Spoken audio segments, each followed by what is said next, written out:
oleh Allah, kembali kita melanjutkan mengkaji kitab Asru Qawaid fi Tazkiyatin Nafs, 10 kaidah dalam penyucian jiwa, yang ditulis oleh Fadilatul Syekh Abdul Razak bin Abdul Muhsin Al-Abbad hafidhahullahu ta'ala. Kita masuk Al-Qaidah As-Sabi'ah, kaidah yang ketujuh, Tadakkurul Maut Walika Illahi Azza wa Jal, mengingat kematian dan hendaknya seorang dia yakin akan bertemu dengan Allah Subhanahu wa taala.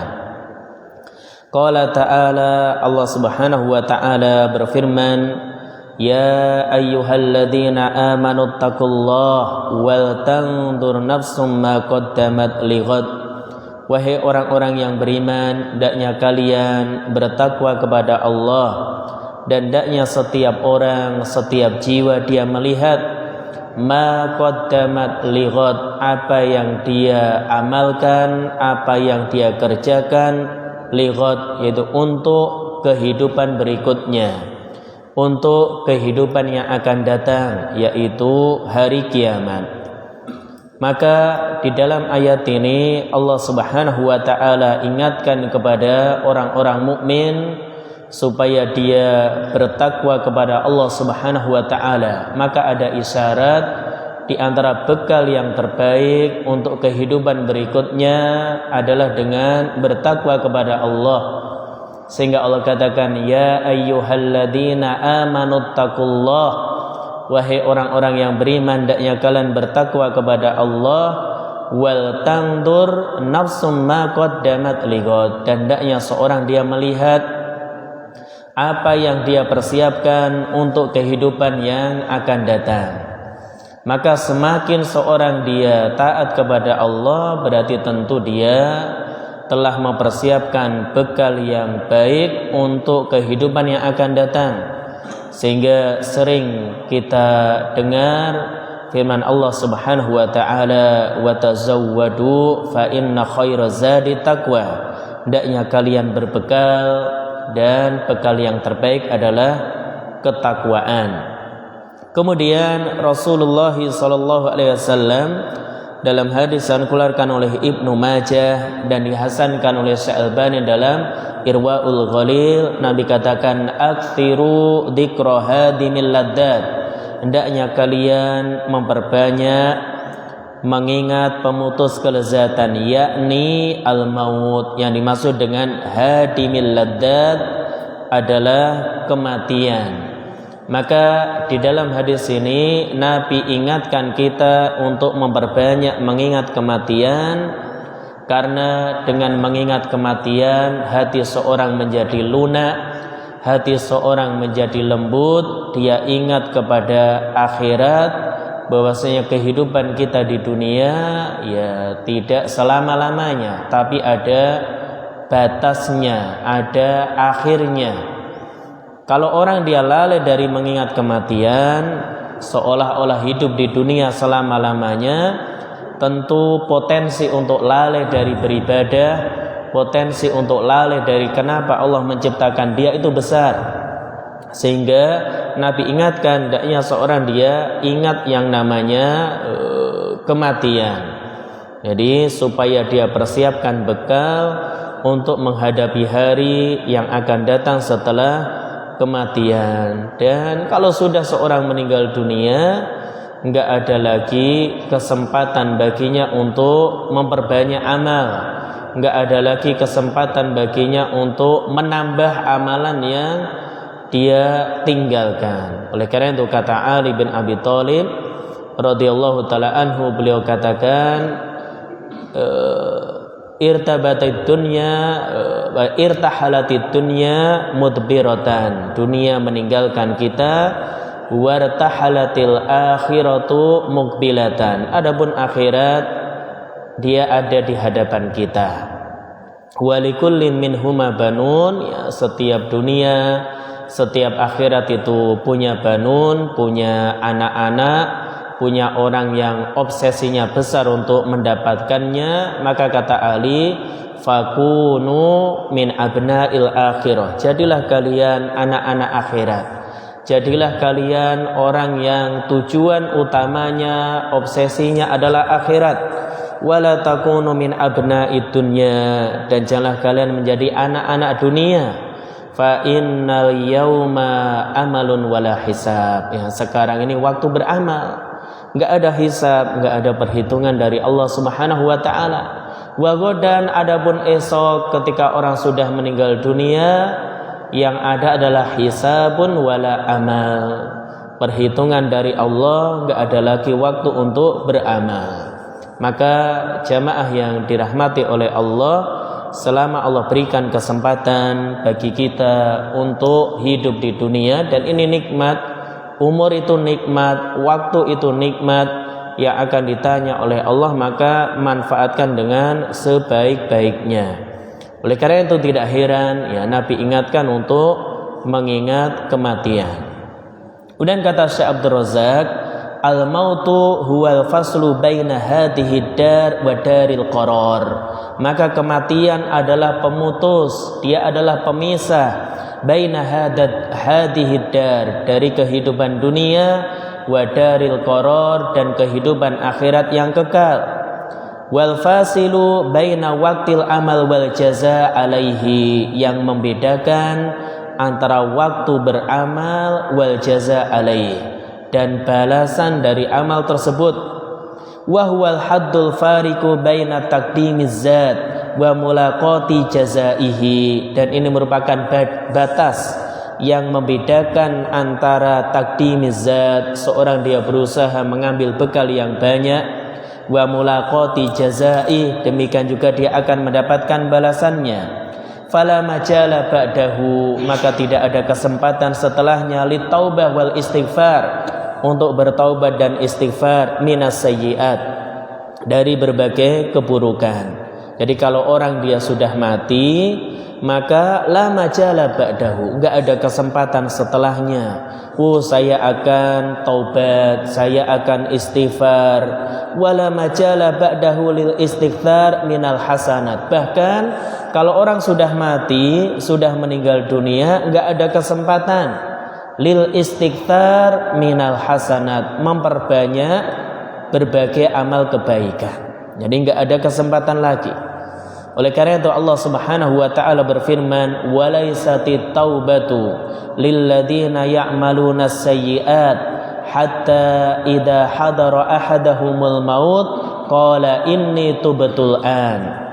Maka taubat itu tidak akan diberikan untuk siapa? Lilladzina ya'maluna sayyi'at, orang-orang yang melakukan keburukan, orang-orang yang berbuat dosa. Hatta idza hadara ahadahumul maut, hingga kematian datang kepada salah seorang dari mereka. Jadi kalau sudah datang kematian, taubat pintunya sudah tertutup. Qala inni, dia katakan tubtul an, ya Allah aku sekarang bertobat. Ya enggak ada. Jadi kalau nyawa sudah sampai ke tenggorokannya, maka enggak ada lagi kesempatan baginya untuk bertaubat. Jadi enggak ada kesempatan baginya untuk memperbanyak amal soleh. Tsumma huwa mudriku kullan nas la muhalata, la mudrikun kullan nas la mahalata. Kemudian kematian pasti menjumpai manusia. Bukan kita yang berjumpa dengan kematian yang ada di hadapan kita.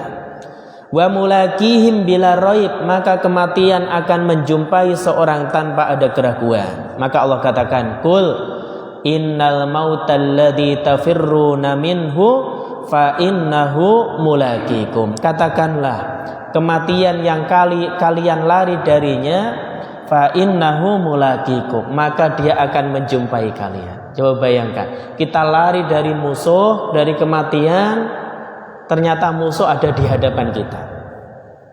Maka orang yang dia lari dari kematian, bukan kematian mengejar, tapi kematian ada di hadapan dia. Maka Allah katakan, fa innahu mulaqikum, dia ada yang bertemu dengan kalian. Kematian itu yang akan berada di hadapan kalian. Ya maka gak bisa lari. Orang kalau lari dari musuh, ya musuhnya di belakang dia.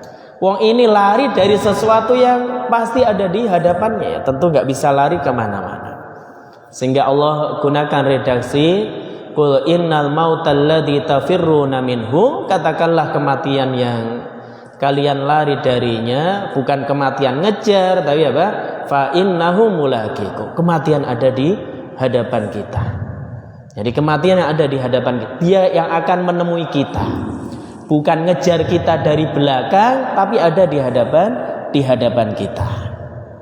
Oleh karena itu Allah juga ingatkan, bagaimanapun seorang dia bersembunyi dari kematian, dia punya istana yang kokoh, ya, rumahnya itu dikelilingi dengan tembok yang kokoh, ya. Mungkin musuh nggak bisa masuk, tapi malaikat maut tetap akan bisa masuk.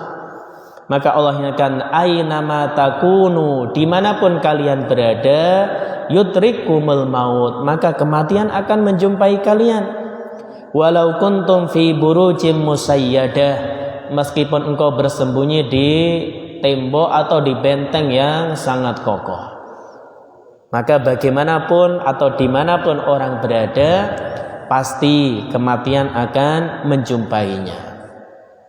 Bahkan apabila kematian datang, maka nggak ada kesempatan bagi kita tunda dulu, saya ingin sholat, barang sebentar saya ingin beribadah, nggak ada. Maka nggak ada kompromi ketika kematian sudah datang, ya sudah, waktunya habis. Sehingga Allah katakan, fa idza jaa ahjaluhum la yastakhiruna sa'atan wa la yastaqdimun. Apabila telah datang kepada mereka ajal kematian, la yastakhiruna sa'atan, mereka enggak mungkin minta. Yastakhirun, ya, kalau dalam bahasa Arab wazannya istaf'ala, minta untuk ditunda, minta untuk diakhirkan. Wala yastaqdimun, atau minta ya untuk disegerakan. Jadi masalah kematian bukan ada pada kehendak kita. Enggak bisa kita minta ditunda atau minta disegerakan.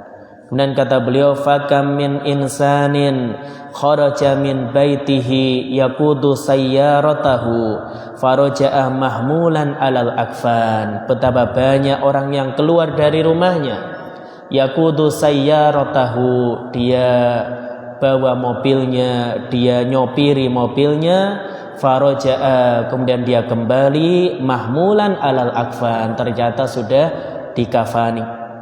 Wa kam min insanin qala li ahli, betapa banyak orang yang dia mengatakan kepada keluarganya, hayyi'u li ta'aman, siapkan untukku makanan, famata wa lam yat'amhu, kemudian dia meninggal belum sempat makan makanan yang disiapkan untuknya. Wa kam min insanin labisa thawbah wa zarra zira'ahu, betapa banyak orang yang dia memakai baju, ya, memakai celananya, walam yafukka zira'ahu thawbahu illal ghasil, ya ternyata tidak ada yang memakaikan bajunya kecuali al-ghasil, yaitu orang yang memandikan dia, memandikan mayatnya. Maka fafi dzikril maut atau fafi dzikril abdilil maut manfaatun adimah. Ini seorang yang mengingat kematian, dia akan memperoleh manfaat yang besar. Fabidzalika tastakidul qulub al-ghafilah. Dengan mengingat kematian, hati yang lalai menjadi bangun kembali, hati yang lalai menjadi ingat. Wa tahyal qulubul maitah, demikian juga hati yang mati bisa hidup. Wa yusinu iqbalul abdi 'ala Allah wa tazulul ghaflah wal i'rad an ta'atillahi azza wajal. Maka seorang hamba dia akan kembali kepada Allah, menghadap kepada Allah kembali, sehingga kelalaian berpaling dari ketaatan kepada Allah itu akan hilang. Oleh karena itu Sa'id bin Jubair, beliau pernah mengatakan, lau faraqa dzikrul maut qalbi khasyitu an yafsuda alayya qalbi. Seandainya hatiku itu tidak mengingat kematian, niscaya aku khawatir hati itu akan rusak. Maka ketika seorang hatinya tidak pernah mengingat kematian, ya, seolah-olah dia hidup lama di dunia, maka tentu hatinya akan lalai. akan lalai dari akhirat. Wala yazalul abdu bi khairin ma kana nadiran li mauqifi baina yadayillahi yaumal qiyamah. Kata Syekh Abdul Razak, seorang hamba senantiasa berada dalam kebaikan selama dia nadiron, dia melihat li mauqifihi, tempatnya baina yadayillah, di hadapan Allah yaumal qiyamah, pada hari kiamat, ba'da mamati, setelah kematiannya, wa masirihi ba'dal mamat, tempat kembalinya setelah dia meninggal dunia. Maka kalau orang dia ingat, dia perhatikan bagaimana tempatnya kelak ketika dia sudah meninggal dunia, apakah dia ditempatkan di tempat yang mulia, surga Allah Subhanahu wa taala, atau tempat yang hina, nerakanya, maka dia akan ingat, dalam hal ini akan berada dalam kebaikan. Maka dia berada dalam kebaikan. Maka sekali lagi jamaah salat subuh yang dirahmati oleh Allah Subhanahu wa taala, apabila kita ingin hati kita itu baik, jiwa kita itu baik, maka jangan melupakan yang namanya mengingat kematian. Bukan berarti menjadikan seorang dia dalam hal ini malas-malasan untuk beraktivitas, malas-malasan untuk bekerja, ya, di masjid terus, ya, seolah-olah itu hidupnya itu hanya ini saja. Tidak, tapi dengan mengingat kematian, seorang dia akan semangat, ya, untuk melakukan hal-hal yang bermanfaat, baik dalam urusan dunia, terlebih lagi urusan akhirat. Maka sering kita ingatkan, bahkan Nabi ingatkan kepada para sahabat, ihris ala ma yanfa'uk wasta'in billah wala ta'jas. Bersemangatlah kamu, antusias untuk memperoleh sesuatu yang bermanfaat bagimu. Ala ma yanfa'uk, ma-nya di sini isim mausul, artinya umum, segala sesuatu yang bermanfaat untuk kita. Mau dia masalah dunia, apalagi masalah akhirat, maka semangat. Wasta'in billah, namun ingat, jangan lupa minta tolong kepada Allah. Jadi minta pertolongan kepada Allah supaya urusan kita dimudahkan. Bagaimanapun usaha yang telah kita lakukan, perencanaan yang bagus, namun kalau Allah Subhanahu wa taala tidak menolong kita, ya gak akan beres urusan kita, gak akan baik urusan kita. Wala ta'jas, dan jangan lemah, jangan mudah putus asa. Jadi orang yang tangguh, orang yang ulet dalam mengejar sesuatu yang memang bermanfaat untuk kita. Maka itu al-qaidah as-sabi'ah, kaidah yang ketujuh. Tidak saya baca semuanya apa yang beliau sebutkan, namun itu sudah mencukupi, yaitu tadakkurul maut, seorang dia banyak mengingat kematian. Baik, kemudian al-qaidah ats-tsaminah, kaidah yang ke-8, tahayyurul julasa wantiqa'ir rufaqa, memilih teman yang baik. Nah, ini memilih sahabat dekat yang baik. Maka termasuk di antara sebab untuk membersihkan hati kita, pilih-pilih teman. Jadi pilih-pilih teman. Oleh karena itu Allah Subhanahu wa taala ingatkan kepada Rasulullah sallallahu alaihi wasallam, yaitu di surah Al-Kahfi Allah katakan, wasbir nafsaka, wahai Muhammad, sabarkanlah jiwamu, ma'alladina yad'una rabbahum, bersama orang-orang yang mereka berdoa kepada Rabbnya, bil ghadati wal asyi, di waktu pagi dan petang, yuriduna wajhah, yang mereka berharap wajah Allah, mereka ikhlas ketika beribadah kepada Allah. Wala ta'du ainak, janganlah engkau palingkan kedua matamu, anhum, dari mereka, dari orang-orang yang miskin, yang mereka rajin beribadah kepada Allah.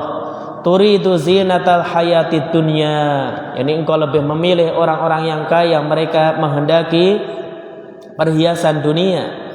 Wala tuti' man aghfalna qalbahu an dzikrina, dan janganlah engkau wahai Muhammad mengikuti orang-orang yang aghfalna qalbahu an dzikrina, hatinya kami lalaikan dari mengingat kami. Wattaba'a hawa, akhirnya ya nuruti hawa nafsunya. wa kana amruhu furuta, dan urusannya perkaranya furuton. Salah satu maknanya ifrat, melampaui batas. Maka di dalam ayat ini Allah Subhanahu wa taala perintahkan kepada Nabi kita Muhammad sallallahu alaihi wasallam untuk bersabar, yaitu beliau bersabar bersama orang-orang yang rajin beribadah kepada Allah Subhanahu wa taala. Maka ada dua makna yang disebutkan oleh para ulama, yad'una rabbahum bil ghadati wal asyi. Mereka berdoa menyeru kepada Allah di pagi dan petang. Maknanya mereka selalu beribadah kepada Allah. Karena di antara ungkapan yang disebutkan oleh orang Arab untuk menunjukkan kata selalu, itu aktivitas atau perbuatan itu dilakukan di pagi dan petang. Maka makna yad'una rabbahum bil ghadati wal asyi, yaitu orang-orang yang mereka senantiasa beribadah kepada Allah Subhanahu wa taala. Jadi ibadahnya enggak hanya pagi dan petang, siang hari, malam hari juga taat kepada Allah Subhanahu wa taala. Yuriduna wajha, dan mereka ikhlas berharap wajah Allah Subhanahu wa taala. Maka Allah ingatkan Nabi supaya berteman dengan orang-orang yang demikian. Orang-orang yang dia taat kepada Allah, orang-orang yang dia ikhlas kepada Allah Subhanahu wa taala. Dan jangan berteman kepada wala ta'du ainaka anhum. Janganlah engkau palingkan kedua matamu dari mereka. Enggak mau berteman dengan orang-orang miskin, namun dia taat kepada Allah, ikhlas kepada Allah, tapi justru milih kepada, yaitu turidu zinatal hayatid dunya. Jadi orang-orang yang kaya, orang-orang yang memang menghendaki kehidupan, yaitu perhiasan kehidupan dunia. Maka Allah ingatkan yang demikian. Dan kehidupan dunia ya melalaikan. Oleh karena itu di ayat yang lain, masih di surah Al-Kahfi, Allah berikan perumpamaan terkait kehidupan dunia. Allah katakan, wadrib lahum mathalal hayatid dunya. Wahai Muhammad, berikanlah perumpamaan kepada mereka tentang kehidupan dunia. Seperti apa? Kamain, kehidupan dunia seperti air. Anzalnahu minas sama, yang kami turunkan dari langit. Fahtalata bihi nabatul ard. Kemudian air tersebut bercampur dengan nabatul ard, tanaman yang ada di bumi. Fa asbaha hasiman, namun setelah itu menjadi hasiman, menjadi kering dan hancur. Tadruhur riyah, ditiup oleh angin. Wa kana Allahu ala kulli syai'in muqtadira, dan Allah Subhanahu wa taala itu maha kuasa atas segala sesuatu.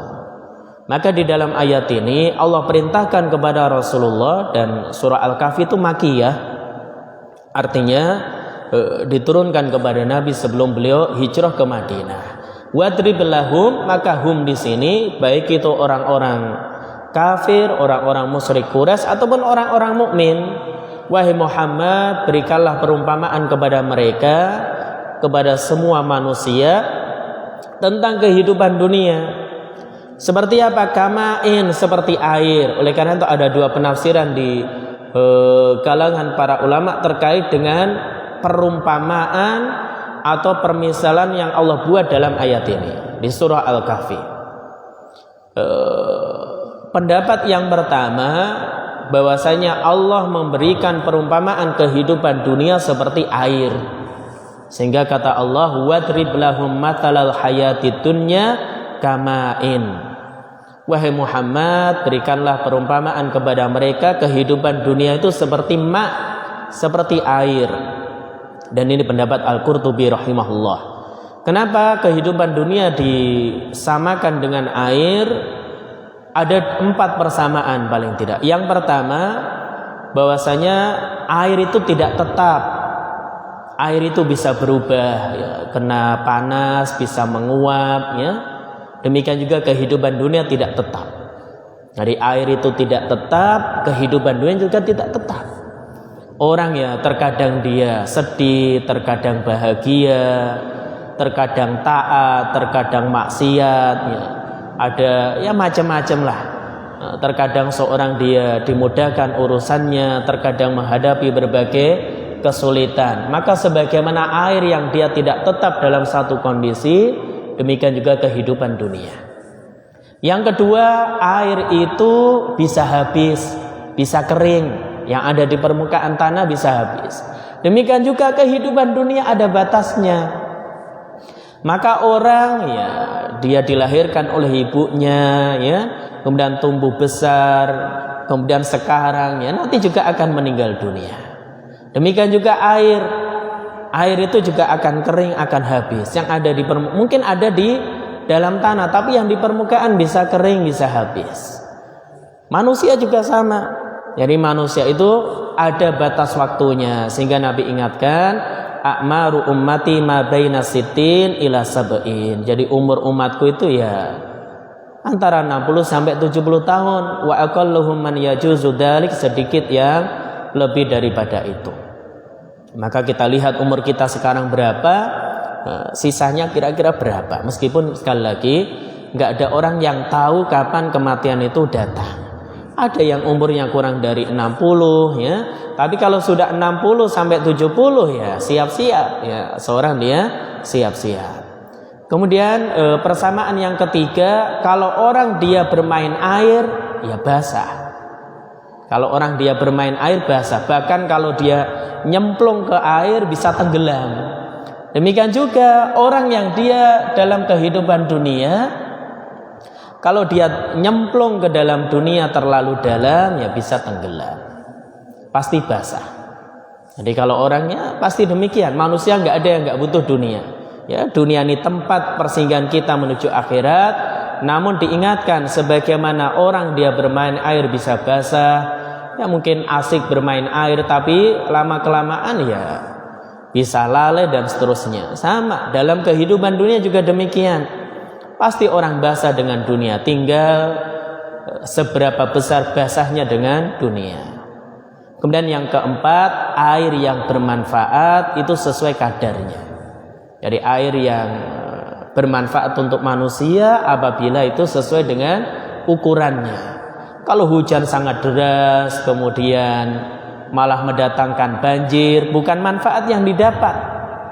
Ya, bukan manfaat yang didapat, namun justru menimbulkan bencana bagi manusia. Demikian juga dunia.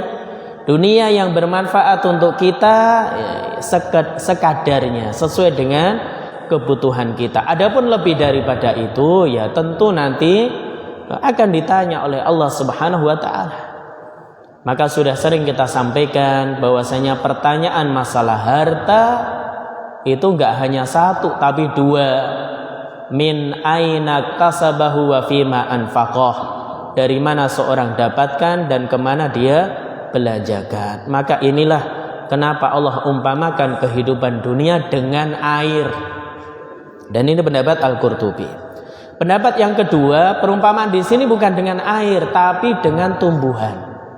Sehingga Allah katakan kama in anzalnahu minas sama fahtalata bihi nabatul ard fa asbaha hasiman tadruhur riyah. Jadi perumpamaannya dengan kata yang panjang setelahnya. Jadi Allah berikan perumpamaan dunia seperti air hujan turun ke langit, kemudian bercampur dengan tanaman. Ya, kalau tanaman terkena air, ya, maka dia bisa tumbuh subur. Tapi ingat, setelah itu fa asbaha hasiman. Dia menjadi hasim. Hasim itu maknanya remuk, hancur. Maka kakek Nabi disebut Hasim bin Abdul Manaf karena beliau suka meremukkan roti kemudian dibagikan kepada orang. Maka demikian juga Allah katakan dalam ayat ini fa asbaha hasiman. Jadi tanaman yang tumbuh subur tidak begitu lama dia hancur, kering hancur. Dan Allah gunakan kata fa, bukan thumma kana hasiman atau thumma asbaha hasiman, tapi pakai fa untuk memberikan faedah enggak lama. Jadi hancurnya tumbuhan itu enggak lama. Sama kehidupan dunia juga demikian. Kehidupan dunia itu enggak lama. Orang dia kuat, orang dia kaya, mulia ya. tapi nggak lama dia akan mati. Jadi nggak lama dia akan mati. Boleh jadi orang itu yang dia akan meninggalkan hartanya atau hartanya habis sebelum dia meninggal. Ada orang dia bangun istana yang megah, mungkin rajanya sudah mati, namun istananya masih berdiri megah sampai sekarang. Ya, dia yang hancur duluan. Atau orang itu dia punya hartanya hilang duluan sebelum dia meninggal dunia. Intinya ya, semuanya akan hancur. Tadruhur riyah, seperti tertiup angin. Wa kana Allahu ala kulli syai'in muqtadira, dan Allah Maha Kuasa atas segala sesuatu. Maka itu perumpamaan kehidupan dunia. Sehingga Nabi ingatkan, Allah ingatkan dalam ayat ini, wala ta'du aynaka anhum turidu zinatal hayatid dunya. Wahai Muhammad, janganlah engkau, yaitu kedua matamu itu lebih condong kepada mereka orang-orang yang kaya yang menginginkan perhiasan kehidupan dunia. Demikian juga Allah ingatkan Nabi jangan mentaati atau mengikuti orang-orang yang lalai. Wala tuti' man aghfalna qalbahu an dzikrina. Wahai Muhammad, janganlah engkau mengikuti orang-orang yang man aghfalna qalbahu an dzikrina, orang yang hatinya kami lalaikan dari mengingat kami. Ini faedah, maka orang ingat kepada Allah itu ya karena pemberian. Apa itu? Yaitu memang anugerah dari Allah Subhanahu wa taala. Maka kenapa orang lalai? Ya Allah jadikan dia lalai dari mengingatnya. Sehingga dalam hal ini bukan berarti Allah berbuat zalim, tidak. Tentu itu ada sebab dari manusia kenapa dia lalai dari mengingat Allah. Dan biasanya kalau orang lalai dari mengingat Allah ya wattaba'a hawa, dia mengikuti hawa nafsunya. Dia ikuti hawa nafsunya sehingga urusannya itu furuto, yaitu ifrat, melampaui batas, tercerai-berai. Baik, kemudian Syekh Abdurrahman bin Nasir As-Sa'di ketika menafsirkan ayat ini beliau katakan fiha al-amru bi suhbatil akhyar. Di dalam ayat ini terdapat perintah suhbatil akhyar, berteman dengan orang-orang yang baik. Wa mujahadatin nafsi ala suhbatihim, memaksa jiwa kita untuk bersahabat dengan mereka. Wa muhalaqatihim, yaitu bergaul dengan mereka.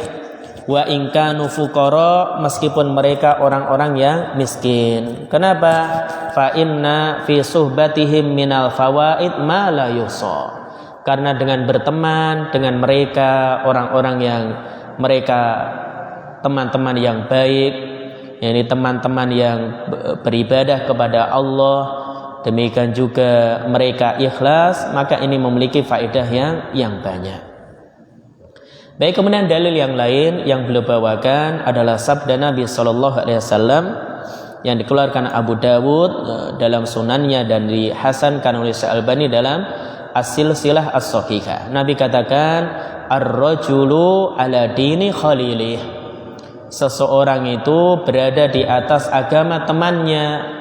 Falyanzur ahadukum man yukhalil, maka salah seorang dari kalian hendaknya dia melihat dengan siapa dia berteman. Maka agama kita sangat tergantung dengan siapa yang menjadi teman dekat kita.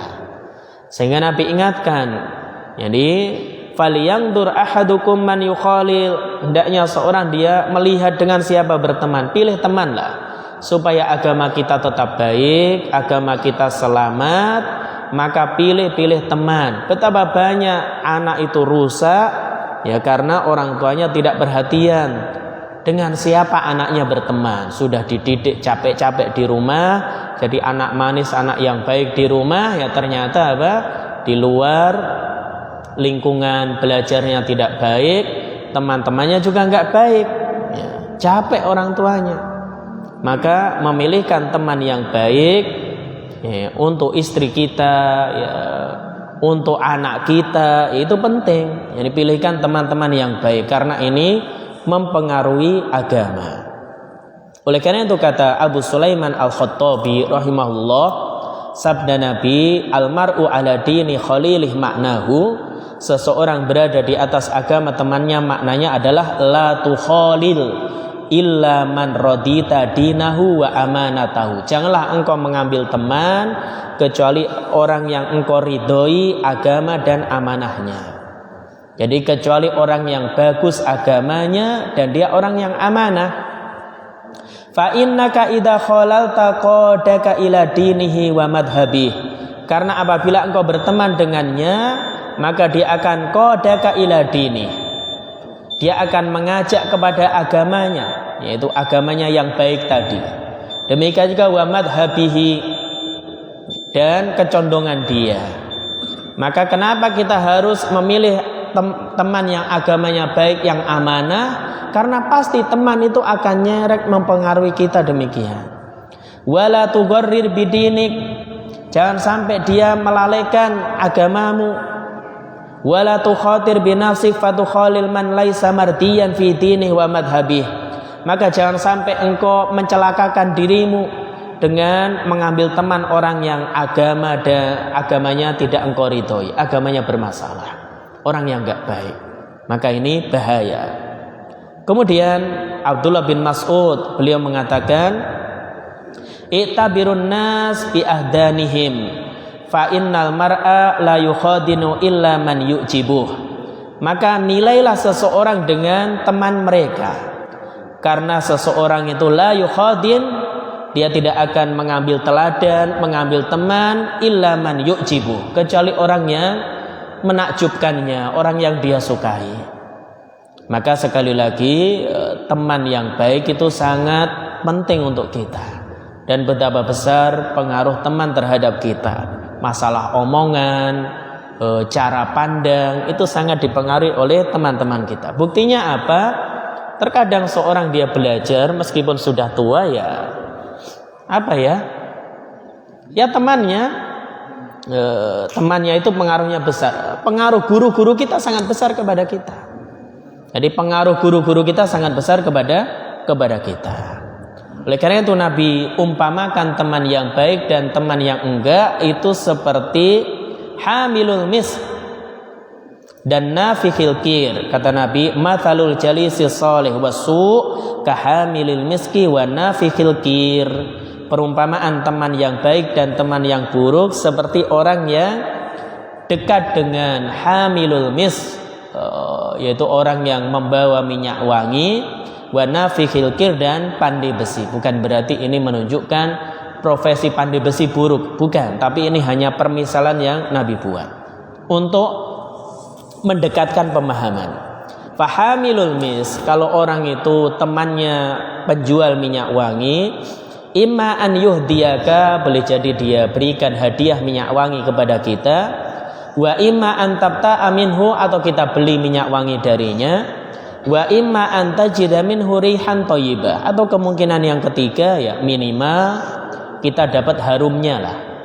Jadi kalau orang itu dekat-dekat dengan pandai tukang minyak wangi demikian, maka kalau kita lewat di toko penjual minyak wangi, harum baunya ya. Minimal demikian. Meskipun sekedar lewat, enggak beli juga enggak, ya dikasih juga enggak, tapi paling enggak kita mendapatkan harumnya.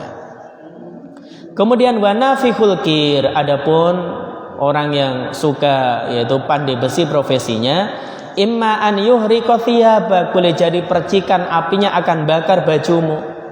Wa imma an tajida rihan khabitha, atau mendapati bau yang enggak enak.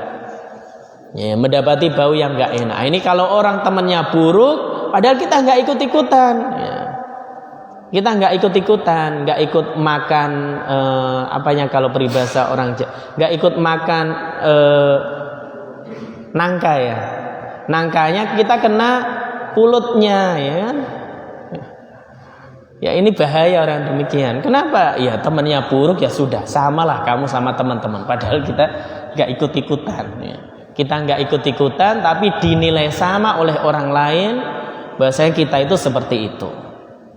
Maka Al-Qadhi Al-Iyad atau Al-Qadhi Iyad rahimahullah ketika mensarah hadis ini beliau mengatakan fihi tajannubu khulata isu wa mujalasatil asrar.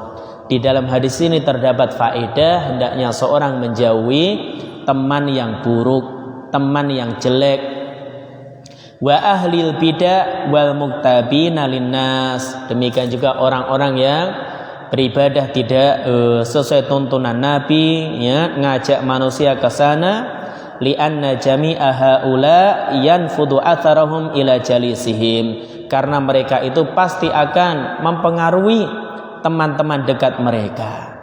Wal haddu ala mujalasati ahlil khair. Hadis ini juga anjuran, dorongan supaya seorang dia bermajelis, berteman dengan orang-orang baik. Wa talaqil ilmi wal adab, ngambil ilmu dan adab dari mereka. Wa husnil huda wal akhlak al hamidah, petunjuk yang baik, demikian juga akhlak yang terpuji dari mereka. Oleh karena itu penting, dulu para ulama juga demikian, mereka belajar kepada ulama-ulama besar di antara dalam masalah adab. Orang belajar dengan Imam Ahmad ribuan, mungkin yang mencatat hanya sedikit, yang lain memperhatikan bagaimana adab Imam Ahmad di dalam majelis, bagaimana cara mengajar beliau.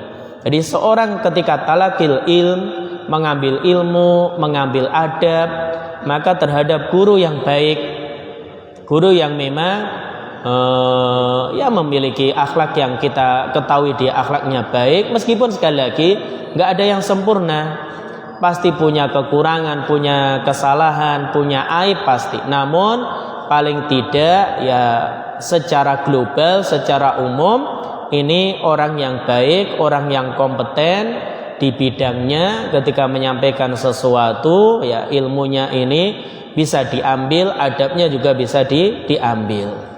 Tapi kalau mujalasati seorang dia teman duduknya, runtang-runtungnya dengan orang yang enggak baik, tentu akan memberikan athar, memberikan pengaruh. Jadi memberikan pengaruh kepadanya.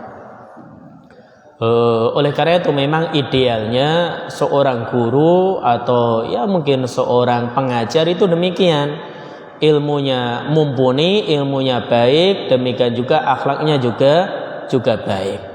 Jadi akhlaknya juga baik. Demikian juga orang yang belajar, dia berusaha memiliki adab yang baik. Oleh karena itu sebagian ulama mereka mengatakan bil adab tafhamul ilm. Dengan adab engkau akan faham ilmu. Maknanya ada dua. Bil adab tafhamul ilm, dengan adab engkau akan faham ilmu. Satu, seorang guru kalau dia melihat muridnya itu adabnya baik, dia akan menyampaikan ilmu yang boleh jadi ilmu tersebut nggak akan dia sampaikan kepada murid yang sembarangan, nggak punya adab. Jadi dia mungkin dapat faedah, ya, faedah yang luar biasa mungkin dia sampaikan kepada siapa? Dia ajarkan kepada muridnya yang adabnya baik. Dan ini tidak akan dia ajarkan kepada murid yang tidak memiliki adab yang baik. Maka ini salah satu makna bil adab tafhamul ilm. Dengan adab engkau akan faham ilmu. Jadi tentu kecondongan seorang guru ya memang demikian. Orang tua juga sama. Kalau punya anak dia nurut, dia baik, ya tentu disayang. Sama seorang guru ketika ngajar, oh ini muridnya baik, perhatian, ya, adabnya baik dengan gurunya. Tentu dia akan ketika menyampaikan ilmu itu dia akan berusaha memahamkan dengan baik, jadi atau ngajar dengan hati, ya istilahnya dia ngajar itu dengan hatinya, enggak sekedar nyampaikan maklumat, mau paham tidak ya terserah, enggak demikian. Sehingga dengan adab seorang paham ilmu. Yang kedua maknanya ilmu itu warisan Nabi. Ilmu itu warisan Nabi. Dan Nabi itu pilihan, orang-orang pilihan. Maka dan Nabi itu tidaklah mewariskan harta, yang mereka wariskan ilmu. Sehingga karena Nabi orang-orang pilihan, yang mereka wariskan adalah ilmu. Sehingga yang dapat ilmu itu orang-orang pilihan. Dan di antara orang yang Allah pilih, orang yang punya adab. Di antara apa? Orang yang Allah pilih itu orang kalau dia adabnya baik. Sehingga dengan adab seorang dia akan paham ilmu. Kalau orang dia memperhatikan adab dan akhlaknya, Allah akan bukakan ilmu kepadanya. Dan yang terakhir yang bisa kita sampaikan, fa'alal abdi tahayyurul julasa alladina yu'inunahu alal khair, maka wajib bagi seorang memilih teman yang baik yang membantunya dalam kebaikan. Fa innahum min a'dhami asbabi tazkiyati nafsihi wa salahihi, karena mereka teman yang baik termasuk sebab yang penting untuk bisa membersihkan jiwa dan memperbaiki jiwanya. Wa an yahdara khulata isyar, hati-hati dari teman yang buruk. Wa julasa ilfasad, teman-teman yang rusak. Fa innahum akhtaru alaihi minal jar, karena itu lebih membahayakan dirinya daripada al-jar. Saya nggak tahu apa makna al-jar. Jadi teman yang buruk itu sangat berbahaya. Jadi membahayakan dirinya, ya.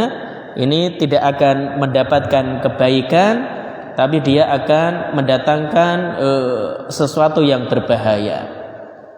Jadi makna al-jar yaitu akhlak yang di antaranya yang disebutkan oleh para ulama, tadi kaidah keberapa? Ke-8. Ya mungkin dalam hal ini bermajelis dengan orang-orang yang baik, kemudian orang yang punya akhlak yang tidak terpuji, orang akhlak yang buruk. Ini akan nyeret, ya, akan nyeret seseorang ke dalam keburukannya. Baik, mungkin demikian yang bisa kita sampaikan. Kita kaji dalam kajian kita pagi hari ini terkait 2 kaidah yang disebutkan oleh penulis, yaitu Syekh Abdul Razak bin Abdul Muhsin Al-Abbad hafizahullahu ta'ala, terkait dengan kaidah dalam tazkiyatun nafs. Jadi kaidah yang tadi yang penting, yang pertama mengingat kematian, kemudian yang kedua memilih teman yang baik. Wallahu a'lam bishawab. Semoga bermanfaat untuk saya, demikian juga untuk jamaah semuanya. Mungkin sebelum diakhiri, kalau ada yang disampaikan atau ditanyakan, silakan. Ya, silakan. Assalamualaikum. Sejak 2019 saya dibayani oleh kematian, Ustaz. Hah? 2020 kemudian dikasih bonus sama Allah atau yang sakit. Ya, kalau kita berharap kematian, namun karena khawatir dosanya lebih banyak, itu kira-kira gimana, Ustaz? Hukumnya tidak boleh. Kata Nabi, la tatamannau al-maut, janganlah kalian berangan-angan untuk mati. Maka enggak boleh seorang dia ingin segera mati. Wa in kanat la budda min, kalau dia harus demikian, maka dia berdoa, Allahumma ahyini in kana al hayatu khairan li. Ya Allah, hidupkanlah aku jika kehidupan itu baik untukku. Wa tawaffani, dan wafatkanlah aku in kanatil wafatu khairan li, apabila kematian itu baik untukku. Ya, kalau kita memang harus berdoa, ya doa demikian. Tapi kan kita nggak tahu mana yang baik untuk kita. Ya, mana yang baik untuk kita. Karena kehidupan itu sekali lagi anugerah. Waktu itu anugerah. Jadi kehidupan itu sehingga akan ditanya oleh Allah masalah umur. Karena itu anugerah. Sudah kita sampaikan, ada 2 orang sahabat yang mereka satunya meninggal berjihad di jalan Allah, satunya meninggal, ya syukran Mbak Yul, di atas tempat tidurnya. Nah, para sahabat mendoakan mudah-mudahan sahabat yang kedua ini Allah pertemukan dengan sahabat yang pertama. Karena yang pertama apa? Berjihad, dia mati syahid. Yang kedua ya meninggal biasa saja. Namun apa kata Nabi SAW? Bahwasanya inna bainahuma, kedudukan antara keduanya, baina sama iwal ard, antara langit dan bumi. Artinya sahabat yang kedua lebih tinggi dibandingkan yang pertama. Padahal apa? Yang pertama itu berjihad, meninggal, gugur di medan jihad, syahid. Yang kedua ya mati biasa saja. Namun kenapa dia hidup setahun setelahnya? Maka dia bertemu dengan bulan Ramadan, dia puasa di situ, dia memperbanyak sholat. Maka di sini faedah bahwasanya umur yang Allah berikan kepada kita nikmat yang luar biasa. Boleh jadi seorang dia dengan waktu yang Allah berikan bisa memperbanyak amal soleh. Maka sekali lagi tidak boleh seorang dia berangan-angan untuk meninggal dunia. Ya, kalau dia khawatir dosanya semakin banyak, ya maka ya bertobat, minta kepada Allah Subhanahu wa taala. Dan dosa itu bukan aib. Karena ya kullu bani Adam khata', ya setiap manusia berdosa. Yang aib itu kalau orang terus-menerus dosa, enggak mau tobat. Bahkan seandainya orang itu enggak ada yang berdosa, maka Allah Subhanahu wa taala hilangkan orang tersebut. Kemudian wajah liqaumin yutnibun, Allah datangkan sekelompok orang yang berbuat dosa, wa yastaghfirun, mereka mohon ampun kepada Allah dan Allah ampuni. Maka kalau nggak ada orang berdosa, gimana kita mengamalkan nama Allah Al-Ghafur, At-Tawwab? Ya nggak bisa. Kenapa Allah punya nama Al-Ghafur? Karena memang manusia itu pendosa. Supaya apa dia bertobat, istighfar kepada Allah Subhanahu wa taala. Jadi intinya, kesimpulannya, tidak boleh seorang dia berangan-angan untuk meninggal dunia meskipun dia sakit yang parah. Ya kalau dia harus berdoa demikian, ya dengan doa tadi. Ya Allahumma tawaffani in kanat al-wafatu khairan li. Ya Allah, wafatkanlah aku kalau wafat itu memang kebaikan untukku. Karena kita sekali lagi nggak tahu mana yang baik untuk kita. Mungkin sekarang ini Ustadz kayaknya saya lebih baik mati, ya karena kalau saya hidup kayaknya dosa terus, ya mungkin itu pandangan kita sekarang. Tapi Allah boleh jadi ubah, ya kan, diberikan taufik untuk bertobat, kemudian dia bisa beramal lebih banyak dibandingkan dia harus mati ketika itu. Jadi Allah tinggikan derajatnya dengan dia bertobat. Bahkan orang yang bertobat dosanya diganti dengan kebaikan, nggak hanya dihapuskan. Di surah Al-Furqan, ulaikal ladzi yubaddilullahu sayyi'atihim hasanat. Mereka itulah orang-orang yang keburukannya diganti dengan kebaikan, dosanya diganti dengan kebaikan. Ya, maka ya sekali lagi ya nggak boleh lah, intinya nggak boleh berangan-angan mati. Wallahu a'lam bishawab. Tapi mungkin cukup ya. Oh ya. Saya minum dulu ya.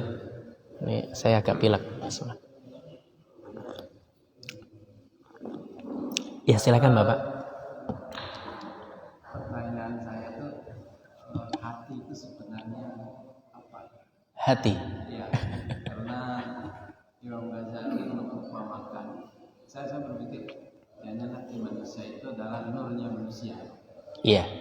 Imam Ghazali misalkan hati itu seperti kuda tunggangan. Tunggangan. Kuda tunggangan. Oh, kuda tunggangan. Kalau ditunggangi oleh nafsu, maka dia akan hina. Iya. Itu ditunggangi oleh ilmu, amal, dan ibadah, maka dia akan hina. Nah, ini kan soal ketetapan dan menjaga konsistensi hati. Iya. Hati yang selalu menunjukkan bahwa inilah yang benar. Artinya hati itu nggak pernah menyimpang. Tapi penunggangnya ini yang kemudian membuat menyimpang. Kira begitu. Kalau saya pahami dari keajaiban hati sampai Imam Ghazali itu, berarti ini harus mengawal penumpangnya ini gitu. Nah, ini sebenarnya supaya cerminan hati kan nanti adalah perbuatan yang keluar dalam manusia itu, Ustaz. Kalau menurut saya, atau gimana Ustaz? Iya, terkait dengan hati, al-qalb ya, jantung sebenarnya itu disebut demikian litaqallubihi karena dia berbolak-balik. Dalam bahasa Arabnya al-qalbu karena memang berbolak-balik, terkadang condong kepada ketaatan, terkadang condong kepada kemaksiatan. Maka hati itu demikian. Oleh karena itu kata Nabi, wa inna fil jasadi mudghatan idza salahat salahal jasadu kulluh wa idza fasadat fasadal jasadu kulluh. Di dalam tubuh ada segumpal daging, kalau dia baik ya baik semuanya, kalau dia buruk buruk semuanya. Maka hati itu tidak sekedar tunggangan kalau dari sini. Artinya kalau hati itu baik ya baik, tidak sekedar dipengaruhi oleh orang yang menungganginya. Kalau kita perhatikan dari sini. Demikian juga Allah perumpamakan hati itu di surah An-Nur, Allahu nurus samawati wal ard. Allah itu cahaya langit dan bumi. Mathalu nurihi kamiskatin fiha misbah. Permisalan cahaya Allah itu kamiskat. Miskat itu Kalau ada tembok biasanya ada celah ya, kotak gitu untuk naruh lampu. Jadi dia nggak tembus ke sana, bukan seperti jendela. Tahu ya? Jadi tempat khusus naruh lampu itu miskah. Kamiskatin fiha misbah, kata Allah seperti miskah tapi ada lampunya. Al misbahu fi zujajah. Kemudian lampu itu ada dalam sebuah kaca. Az-zujajatu ka'annaha kaukabun durri, dan kaca itu seperti cahaya bintang yang terang duri mutiara. Nah, ini perumpamaan ini yang disebutkan oleh sebagian ulama. Allah umpamakan hati itu seperti miskah tadi, tempat lampu. Adapun yang lampu itu apa? Keimanan. Jadi keimanan yang ada dalam hati. Jadi kalau kita miskah itu tempat lampu lah, mudahnya kita, dia kotak tempat lampu yang ada di tembok.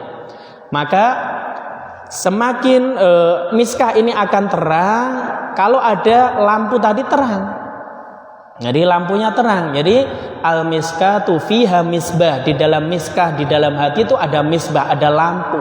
Dan lampu ini macam-macam. Nah, inilah yang disebut dengan lentera keimanan. Jadi kalau keimanannya kuat, maka akan memancarkan kebaikan di dalam hatinya. Jadi intinya, wallahu bishawab, saya belum ngecek perkataan Imam Ghazali terkait dengan masalah ini. Jadi kalau kita perhatikan dalil yang ada, memang hati itu yang pusat kebaikan untuk diri kita. Jadi ya mungkin tunggangannya ya intinya ya. Jadi hati itu fisik atau non fisik? Ya kalau hati yang kalau fisiknya jantung. Kalau itu non fisik. Iya non fisik. Walaupun itu segumpal darah. Kan kalau segumpal darah itu segumpal jantung itu daging atau darah, Pak? Darah. Daging. Karena memang kenapa yang benar itu jantung, maka orang maksiat itu berdebar-debar. Bukan hatinya, bukan liver. Iya, bukan liver. Kalau liver bahasa Arabnya kabid. Bukan liver. Tapi karena memang kalau orang itu taat itu jantungnya ya detaknya nyaman. Tapi kalau orang maksiat, orang berbuat dosa itu kalau dia masih sehat ya detak jantungnya enggak sebagaimana biasa. Maka yang lebih tepat memang al-qalb itu jantung. Wallahu a'lam bishawab. jadi aku gabungan fisik dan non fisik gitu. Ya bisa jadi ya. Ada kaitannya antara fisik dengan non fisik mungkin.